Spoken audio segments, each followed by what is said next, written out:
আসলে যে কথাটা না বললে নয়, আসলে উনি আমার একটা কথা স্মরণ করে দিছে। আমি যখন মক্কাতে ছিলাম 8 বছর, তখন হাজী কামাল সাহেব, আমি আসলে ওনার জান্নাতে ফেরদৌস আল্লাহ পাকে ওনাকে দান করুক, আসলে উনি কথাটা আমার স্মরণ করে দিছে।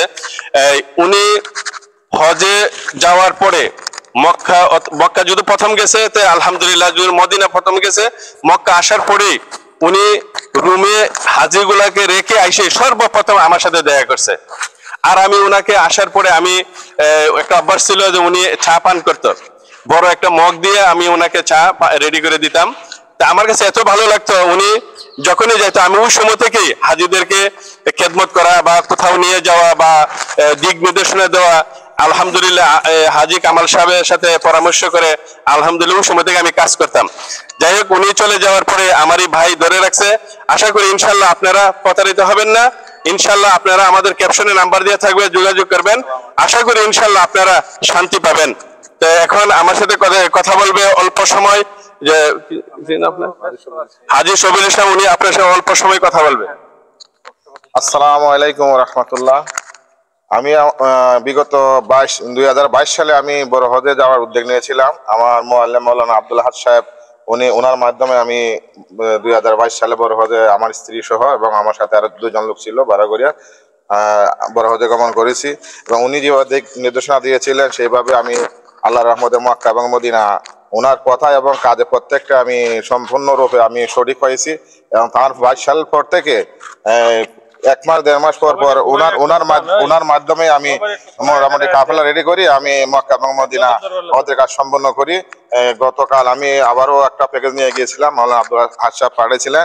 আমি গতকাল দুপুর 1টার সময় মক্কা এবং মদিনার কাজ সম্পন্ন করি। গতকাল বাংলাদেশে পৌঁছে গেছি। ওনার কথা এবং কাজ প্রত্যেকটা কথার মধ্যেই আমরা সঠিক এবং সত্য।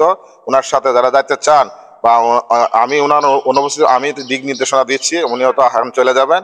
আর যারা ভালো লাগে যেতে চান ইনশাল্লাহ যোগাযোগ করবেন। আমাদের আলিম ওলামা আমাদের সঙ্গে আছে, সঠিক সিদ্ধান্ত পাইবে এবং সঠিক ফয়সালা হবে। আর যারা যাইতে চান যোগাযোগ অবশ্যই করে, ফোন নাম্বার দেওয়া আছে এখানে। আমার বক্তব্য। আসসালামু আলাইকুম রাহমাতুল্লাহ। এই যে এখন এই যে আমার এই যে ভাই, উনি উনি উনি প্রথম যাচ্ছে উনি ভাই, আপনার নাম জানেন কি? জজমিয়া। উনি আসলে মাধবপুরে একজন সুপরিচিত ব্যক্তি, আমাদের বারোসন্দেরা বাড়ি উনি। আলহামদুলিল্লাহ উনি যাবে আমাদের যে কাকা মৌলানা গিয়াসউদ্দিন সাহেব, আমার কাকা, উনি যে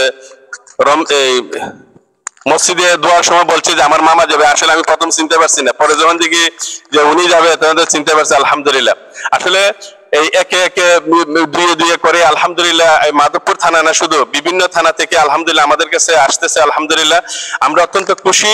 আসলে যদি ভালো না হইতো আর আমরা যদি ভালো সার্ভিস না দিতে পারতাম, অবশ্যই তারা আসতো না। ভালো দিকে আর ভালোবাসার দিকে আলহামদুলিল্লাহ আসতেছে। আসলে সবার সুস্বাস্থ্য কামনা করে এখানে বিদায় নিচ্ছি। আসসালামু আলাইকুম ওয়া রাহমাতুল্লাহি ওয়া বারাকাতুহু। রাজুল ভাই,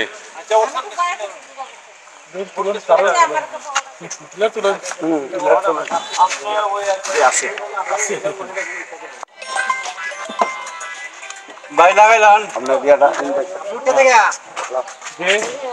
আপনার তো ইসলাম বললাম থাকবে